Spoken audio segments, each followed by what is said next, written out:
Rosita ओस्ती जी जो चाहिँ फेनफिटको नेतृत्वमा पनि हुनुहुन्छ उहाँ र उहाँले चाहिँ खास गरी वन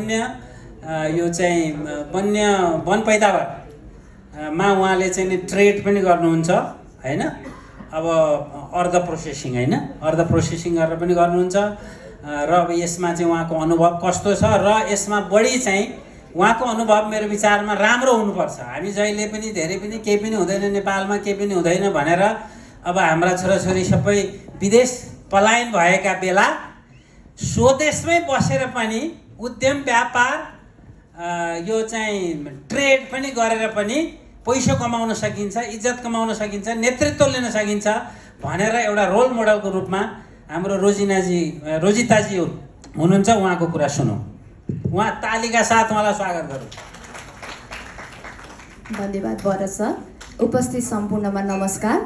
आज हजुरले गर्नुभएको 4-5 प्रश्नमा सबै प्रश्नमा मैले आफूलाई देखेको छु, तर यहाँको घन्टी 5 मिनेटमा बज्ने भएर त्यो कुरा सबै समेट्न त सक्दिनँ। जसरी अहिले एकजना सरले डक्टरले मुटुकै कुरा गर्छ भन्दाखेरि मैले उद्यमी भएर नै कुरा गर्छु।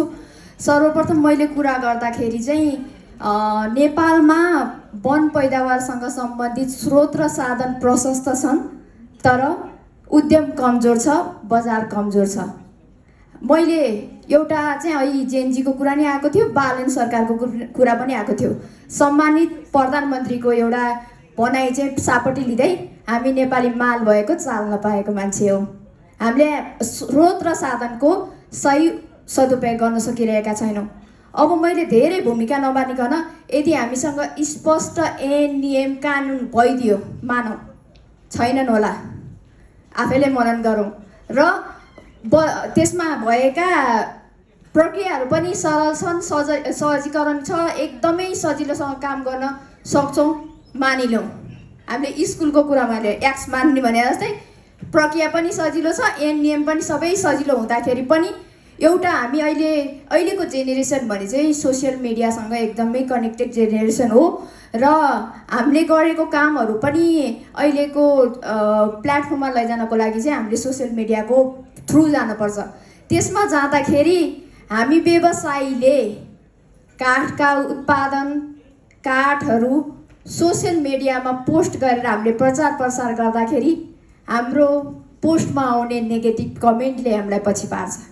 जस्तै मैले कुनै बेलामा चाहिँ मैले काठहरूको फोटो राख्छु, मैले गरे उत्पादनका फोटो राख्छु, कसैले कमेन्ट गर्छन् ओ वनदेवी, कसैले कमेन्ट गर्छन् पुष्पा, कसैले कमेन्ट गर्छन् रक्ततञ्जन व्यापारी, कसैले तस्कर। यो कमेन्टलाई हामी जबसम्म पोजिटिभ बनाउन सक्दैनौँ हामीले बजार व्यवस्थापन गर्न सक्दैनौँ। अर्को कुरा, हामी यही गरिरहँदाखेरि पनि बिहानदेखिको कुरा आयो, हामीले गरिरहेको काम पुस्तान्तरण भइरहेको छ कि छैन।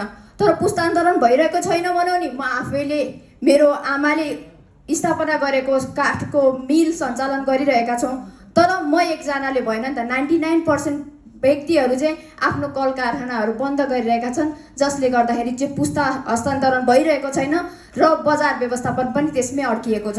अर्को, हामीले अहिलेकै नेगेटिभ कमेन्टमा पनि अहिले के भनिन्छ भने हाम्रो सबै कुरा सम्पन्न हुँदा पनि नेपालमा काम गर्ने अहिलेको नेगेटिभ कमेन्टले चाहिँ हामी त्यसमा हतोत्साहित भएर अहिलेका न्यू जेनेरेसनहरू चाहिँ काठ व्यवसायमा आउन सकिरहेका छैनन्। त्यसलाई चाहिँ मोटिभेसन गरेर हामीले चाहिँ त्यसलाई पोजिटिभ कसरी बनाउने त भन्ने कुरामा जानुपर्छ। अर्को, हाम्रो बजारको कुरा गर्नुपर्दाखेरि चाहिँ एक ठाउँमा सानो गल्ती कसैले व्यवसायीले गर्यो, बदमासी गर्यो र देशभरि नै यसको काठको ठ्याप्पै उत्पादनै बन्द भएको थियो। त्यो बेला एकदम नेपालमा भएका काठ चाहिँ एकदम महँगो भइदियो र उपभोक्ताहरू चाहिँ अन्य आयातित वस्तुमा निर्भर भए, प्लस विस्थापित वस्तुमा पनि, प्रतिस्थापित वस्तुमा पनि त्यसलाई निरुत्साहित भइसकेपछि हामीहरूले चाहिँ अहिले चाहिँ उत्पादनलाई सस्तो, राम्रो, भरपर्दो बनाउँदा पनि हामीले त्यसमा गर्न सकिरहेका छैनौँ, बजार व्यवस्थापन गर्न सकिरहेका छैनौँ। हाम्रा काठहरू घाट गतिमा कुहिरहेका छन्, त्यसलाई चाहिँ हामीले प्रमोट गर्नको लागि सरकारी लेभलबाट, सामुदायिक लेभलबाट र प्राइभेट लेभलबाट चाहिँ सहकार्य गरेर बजार व्यवस्थापन कसरी गर्ने भनेर भन्न पनि आवश्यकता छ। जस्तै मैले अहिले पनि बालेन सरकार जोडेँ। बालेन सरकारले एउटा आफ्नो पर्सनल पोस्टमा से चीज लेख्नाले डिडिसीको डिमान्ड कति बढ्यो त? बालेन सरकारले स्वदेशी लुवा लाउनाले त्यही कपडाको डिमान्ड कति बढ्यो त? बालेन सरकारले गोल्ड स्टारको जुत्ता लाउँदाले हिजोसम्म ओहो यो त अहिले अन्यथा नलिनु होला, माओवादीले मात्र लाउने भनेको गोल्ड स्टार जुत्ताको डिमान्ड एकैचोटि कसरी आइभयो त? त्यस्तै गरेर हाम्रो समुदायले पनि, सरकारी लेभलले पनि र प्राइभेट सेक्टरले पनि सहकार्य गरेर चाहिँ हाम्रो काठको बजार चाहिँ यसरी हाम्रो काठको सामग्रीहरूलाई चाहिँ एउटा ब्रान्ड बनाएर चाहिँ बजार व्यवस्थापन गर्नुपर्ने आवश्यकता देख्दछु। अर्को हाम्रो युवाहरू पलायन भइरहेका छन्। युवाहरूलाई चाहिँ कसरी चाहिँ यहाँ हामीले मोटिभेसन गरेर देशमै राख्ने त? एउटा युवा उद्यमी पनि कमी हुँदै गइरहेको छ। अर्को मेन पावरको कमी छ।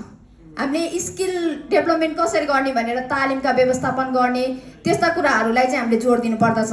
ल सबभन्दा इम्पोर्टेन्ट कुरा चाहिँ नवप्रवर्तन। हामीले न्यू टेक्नोलोजी ल्याएनौँ भने हाम्रा काठहरू अहिले पनि काठ गद्दीमा कुहिन्छन्। अहिले मैले यहीँ सिन्धु सर पनि हुनुहुन्छ। हामीले समृद्धिका लागि वन परियोजनाबाट हामीले एउटा उद्यम खोलेर हामीले चाहिँ पाइपलाइनमा हाम्रो लोन गइरहेको थियो। गोष्ठी गर्नको लागि, सेमिनार गर्नको लागि त्यो लोन मजाले प्रवाह भइरह्यो। तर जब हामीले लोनको लागि एप्लाई गऱ्यौँ त्यो लोन चाहिँ हिजोको दिनमा 7% हामीलाई रेगुलर पाइरहेको छ भने हामीलाई त्यसमा चाहिँ छुट लोन भनियो। तर छुट कस्तो? 9% को। त्यसलाई घटाउँदा बल्ल बल्ल 7 भएको थियो, मार्केट 5%मा आइदियो। त्यही पनि लिन्छौँ हामी भनेर हामीले निवेदन दिँदाखेरि त्यो लोन फिर्ता गयो। हामी कसरी नवप्रवर्तनमा पाइला टेक्ने त? अर्को कुरा चाहिँ अहिले मैले उहाँको सिन्धु सरको पोस्टबाट पनि देखिरहेको थिएँ। जिसिएफ फन्डलाई चाहिँ हामीले यति भित्राउन सक्यौँ भने मैले यही प्लेटफर्मबाट उहाँलाई रिक्वेस्ट गरेँ। हामी नवप्रवर्तनको मेसिनहरू ल्याउँदैछौँ। CNC machine, sanding machine, seasoning machine, treatment machine. हामी चितवनमा हामीले एउटा फ्याक्ट्री खोलेका छौँ।